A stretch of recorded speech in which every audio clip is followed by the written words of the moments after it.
सवाल और सवाल करते हैं नए वीडियो डिस्कस करेंगे निफ्टी और bank Nifty important levels and trade plan for Wednesday 26 June discussion start करने से पहले डिस्क्लेमर जो भी है तो मैं एनालिसिस करने वाला ट्रेड प्लान करने वाला है ये एंटायरली मेरा पर्सनल करने वाला नहीं कि कोई ट्रेड एडवाइस और जो भी सपोर्ट और रेजिस्टेंस हम लोग प्लॉट करने वाला है वो बेस्ड ऑन फिबोनाकी के ऊपर बेस्ड है और कोई की जगह पे हिस्टोरिकल डेटा के ऊपर भी बेस्ड है। तो कल के लिए प्लान करने से पहले देख लेते हैं कि आज का जो हम लोगों ने प्लान किया था तो वो कैसे काम किया, सपोर्ट और रेजिस्टेंस कैसे काम किया। तो ये आज के लिए हम लोग का प्लॉट किया हुआ सपोर्ट और रेजिस्टेंस था। तो ये चार्ट निफ्टी ये बैंक निफ्टी का चार्ट है और बैंक निफ्टी के चार्ट में यहाँ पे जस्ट जहाँ पे हम लोग का रेजिस्टेंस प्लॉट किया हुआ था ऐसा कुछ ये है नहीं कि प्रीवियसली यहाँ पे हिस्टोरिकली यहाँ पे बैंक निफ्टी ने अच्छा खासा सपोर्ट लिया था तो ये रेजिस्टेंस लिया था तो यहाँ उसके इस बेसिस पे यहाँ पे हम लोगों ने रेजिस्टेंस प्लॉट किया था। तो डायरेक्टली मॉर्निंग में ये रेजिस्टेंस को क्रॉस कर गया और हम लोग का प्लानिंग ये था कि अगर नीचे ओपन होता है तो इसके ऊपर क्रॉस करने से हम लोग बुलिश ट्रेड के लिए प्लान करेंगे। बट ये डायरेक्टली बहुत ऊपर ही खुल गया तो यहाँ पे हम लोग का ट्रेड में कोई सेंस बना नहीं। बट अगर मैं यहाँ पे 5 मिनट के टाइम फ्रेम में देखूँ तो मैंने यहाँ पे ये वाला जो है ये ब्रेकआउट के बाद ये पुल बैक के बाद ये ब्रेकआउट है इसमें हम लोगों ने बुलिश ट्रेड के लिए प्लान किया था। सेम टाइप का प्राइस एक्शन हम लोगों को बैंक निफ्टी सॉरी ये निफ्टी का चार्ट है और बैंक निफ्टी का चार्ट है। निफ्टी में भी सेम टाइप का प्राइस एक्शन दिखा था ऐसे ऊपर आके ऐसे जाने का प्राइस एक्शन निफ्टी में भी दिखा था। बट मेरे को बैंक निफ्टी में कॉन्फिडेंस ज़्यादा था बुलिशनेस के लिए। तो अभी तो अल्टीमेटली हुआ क्या कि मैंने बैंक निफ्टी में एक ट्रेड लिया और ये पॉइंट पे ये पॉइंट पे ये ट्रेड को छोड़ दिया। ये पॉइंट पे ये ट्रेड को जो बुलिश ट्रेड था उसको छोड़ दिया। तो एक ही ट्रेड था दिन भर के लिए और जो जो रेजिस्टेंस हम लोगों ने प्लॉट किया था वो अपर जो मैक्स मैक्स जो रेजिस्टेंस हम लोगों ने एक्सपेक्ट करके रखा था उसको भी क्रॉस करके बैंक निफ्टी चला गया। और अगर निफ्टी देखेंगे तो निफ्टी ने एग्जैक्टली जहाँ पे हम लोगों ने जो रेजिस्टेंस प्लॉट किया हुआ था उसके आसपास से जाके क्लोजिंग दिया है। तो ये है निफ्टी और बैंक निफ्टी के लिए जो हम लोगों ने प्लान किया था आज के लिए। कल कल बनाया था ये सपोर्ट रेजिस्टेंस। तो अभी डिस्कस करेंगे कि कल के लिए क्या प्लान हो सकता है। तो पहले डेली टाइम फ्रेम में देख लेते हैं एज यूजुअल दोनों को ही निफ्टी और बैंक निफ्टी को डेली टाइम फ्रेम में देख लेते हैं। तो डेली टाइम फ्रेम में अगर अभी बैंक निफ्टी को देखेंगे तो बैंक निफ्टी ये अप ट्रेंड पे है। ओके, तो डेली टाइम फ्रेम में हम लोगों ने ट्रेंड क्लियर हो गया कि बैंक निफ्टी अप ट्रेंड पे है। अभी देख लेते हैं निफ्टी का डेली टाइम फ्रेम में क्या ये है। तो बैंक अगर निफ्टी देखेंगे तो निफ्टी भी अभी बैंक डेली टाइम फ्रेम में अप ट्रेंड पे ही है। तो दोनों के लिए हम लोग का जो डेली टाइम फ्रेम में ट्रेंड एक एस्टेब्लिश हो गया कि निफ्टी और bank Nifty daily time frame में अप ट्रेंड पे है। अभी अगर इसको 75 मिनट टाइम फ्रेम में देखेंगे तो 75 मिनट टाइम फ्रेम में ये कंटिन्यूअसली एक अपसाइड मूव हुआ है। तो यहाँ पे एक पॉसिबिलिटी हो सकता है कि ये अपसाइड ज़्यादा मूव ना करते हुए यहाँ पे एक पुल बैक ले। ओके, तो पुल बैक दैट मीन्स यहाँ पे थोड़ा सा नीचे एक मूव आ सकता है। मैंडेटरी नहीं है कि आएगा लेकिन एक पॉसिबिलिटी हो सकती है। क्यों? क्योंकि यहाँ पे ये अपसाइड में स्ट्रेच हो गया है। अगर 75 मिनट टाइम फ्रेम में देखेंगे तो ये एक स्ट्रेच टाइप का एक मूव हुआ है। तो हो सकता है कि एक पुल बैक ले और पुल बैक के बाद यहाँ से फिर से अप मूव करे। सिमिलर अगर बैंक निफ्टी को भी देखेंगे तो ये बैंक निफ्टी का भी सेम है 75 मिनट टाइम फ्रेम में। इनफैक्ट निफ्टी ने थोड़ा सा तो ऐसा टाइप का मूव दिया ही था। Bank Nifty directly almost 90 degree, not exactly 90 degree but बहुत ज़्यादा ऐसा ऐसा टाइप का स्ट्रेच हो गया। तो यहाँ पे एक पुल बैक बनता है। ओके, तो ये 15 मिनट टाइम फ्रेम में देख लेते हैं कि कल के लिए कौन कौन सा हम लोगों के लिए सब इम्पोर्टेंट सपोर्ट और रेजिस्टेंस हो सकता है। तो यहाँ पे अगर रेजिस्टेंस और सपोर्ट के बारे में देखेंगे तो निफ्टी में ये जो 22751 ये हम लोगों के लिए एक इम्पोर्टेंट रेजिस्टेंस हो जाएगा। और सॉरी 52751 है बैंक निफ्टी का चार्ट है और यहाँ पे एक रेजिस्टेंस हो जाएगा।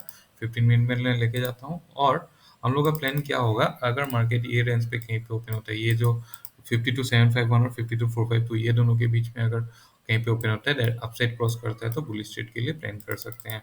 बैंक निफ्टी में बेरिश ट्रेड के लिए भी प्लान करेंगे और दोनों ही निफ्टी और बैंक निफ्टी दोनों में ही बेरिश ट्रेड और बुलिश ट्रेड दोनों ही साइड में प्लान करेंगे। दो मेजर जो ट्रेंड अभी रहेगा ये obviously major trend up trend ही है बट यहाँ पे एक पुल बैक हम लोग एक्सपेक्ट कर सकते हैं। ओके, तो अगर मॉर्निंग में अगर डायरेक्टली ये अगर पुल बैक हुआ पुल बैक के बाद अगर अपसाइड क्रॉस करता है तो बुलिश ट्रेड के लिए फुल क्वांटिटी के साथ। अगर मॉर्निंग में डायरेक्टली अपसाइड क्रॉस करता है तो हाफ क्वांटिटी के साथ बुलिश ट्रेड में प्लान करेंगे। इनिशियल टारगेट 52982 और दूसरा टारगेट 53233 हो सकता है अपसाइड के लिए। अभी यहाँ पे अगर डाउन साइड के लिए देखें तो डाउन साइड में एक इशू क्या हो सकता है निफ्टी में, सॉरी बैंक निफ्टी में। बैंक निफ्टी यहाँ पे कल के लिए डाउन साइड पे सीपीआर है। तो प्लानिंग ये हो सकता है हम लोग का ऐसे, अगर प्राइस एक्शन बनाया, प्राइस एक्शन बना के 52,452 को क्रॉस करता है तो अगेन हाफ क्वांटिटी के साथ ही जो नॉर्मल एवरेज नॉर्मल क्वांटिटी है उससे उससे थोड़ा सा कम करके हम लोग बियर स्ट्रेट के लिए प्लान करेंगे। ये जो एक जोन हो सकता है 52,150 52,032 के बीच में, यहाँ पे एक सपोर्ट जोन हम लोग को देखने के लिए मिल सकता है। तो यहाँ पे इशू प्लानिंग क्या होगा, ऐसे करके अगर डायरेक्टली आता है नीचे तो बियर स्ट्रेट के लिए प्लान कर सकते हैं। यहाँ पे ये पॉइंट में आने के बाद ऐसा अगर कुछ टाइम स्पेंड किया, टाइम स्पेंड करने के बाद फिर अगर अपसाइड मूव करता है सेकेंड हाफ में पर्टिकुलरली, तो हम लोग बुल स्ट्रेट के लिए प्लान कर सकते हैं। अगर ऐसा टाइप का करने के बाद, टाइम स्पेंड करने के बाद ये जो लेवल है दैट इज 52,032 को डाउन साइड क्रॉस करता है तो कंटिन्यूएशन बियरिश ट्रेड में प्लान कर सकते हैं। और उसके बाद टारगेट 52,760 हो सकता है बैंक निफ्टी में। और अगर अपसाइड अपसाइड कहीं पे मूव करता है मॉर्निंग मॉर्निंग में, अगर सेकंड नंबर कुछ प्राइस एक्शन बनाया, फिर थोड़ा सा टाइम स्पेंड किया, टाइम स्पेंड करने के बाद ये लेवल ये अपसाइड मूव करता है तो बियरिश ट्रेड के लिए यहाँ पे प्लान नहीं करेंगे। लेकिन अगर मॉर्निंग में फर्स्ट हाफ में यहाँ पे अगर कुछ प्राइस एक्शन बनता है तो बियर स्ट्रेट के लिए, या ये लेवल का प्राइस एक्शन बनता है तो बियर स्ट्रेट के लिए प्लान कर सकते हैं। अभी निफ्टी देख लेते हैं। तो निफ्टी के लिए हम लोग का प्लान सिंपल है। ये रेंज पे कहीं पे ओपन हुआ, प्राइस एक्शन बनाया, फिर 23,659 डाउन साइड क्रॉस करता है तो बियर स्ट्रेट के लिए प्लान कर सकते हैं। 23,600, 23,553 और 23,506, ये तीनों हम लोग के लिए कल सपोर्ट लेवल हो जाएगा।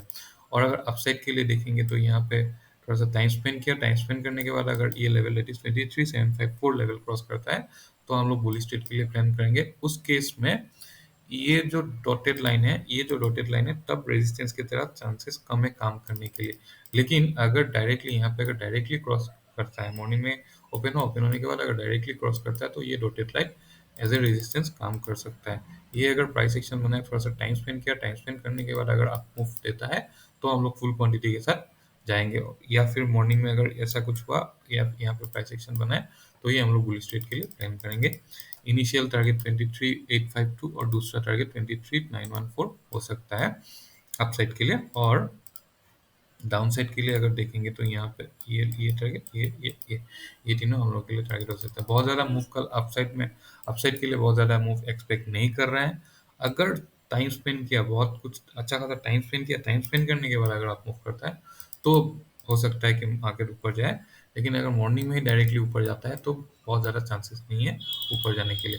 और अगर टाइम स्पेंड करने के बाद सेकेंड हाफ में अगर आप मूव करता है तो हो सकता है कि अपसाइड में यहाँ पे कहीं पे और रेजिस्टेंस हम लोग को प्लॉट करना भी पड़ जाए। बट ये अभी के सिनेरियो के हिसाब से अभी यही दोनों हम लोग के लिए रखेंगे, 23,852 और 23,914 ऊपर के लिए। मॉर्निंग में अगर डायरेक्टली ऊपर जाता है तो ये रेजिस्टेंस के काम कर सकता है, लेकिन अगर टाइम स्पेंड करने के बाद जाता है तो ये 23,791 रेजिस्टेंस की तरह बहुत ज़्यादा रेजिस्टेंस प्रोवाइड नहीं कर पाएगा। तो यही था निफ्टी और बैंक निफ्टी के लिए, दोनों के लिए एनालिसिस। कुछ फीडबैक है तो डेफिनेटली शेयर कर सकते हैं। अगर जो चार्ट है इसका चार्ट मैं प्राइवेटली पब्लिश कर रहा हूँ, जैसे ये कल का चार्ट था, ये मतलब अपने रेफरेंस के लिए मैं ये कर रहा हूँ। और इसका मोस्ट प्रोबेबली या शेयरिंग का भी ऑप्शन देता है। अगर कोई इसके ये चार्ट जो भी हम लोग चार्ट ये करते हैं, प्लॉट करके रखते हैं, इसका अगर लिंक चाहिए तो ऑब्वियसली कमेंट सेक्शन में बोल सकते हैं। तो यही था एनालिसिस। फीडबैक है तो शेयर कर सकते हैं। Thank you, bye bye.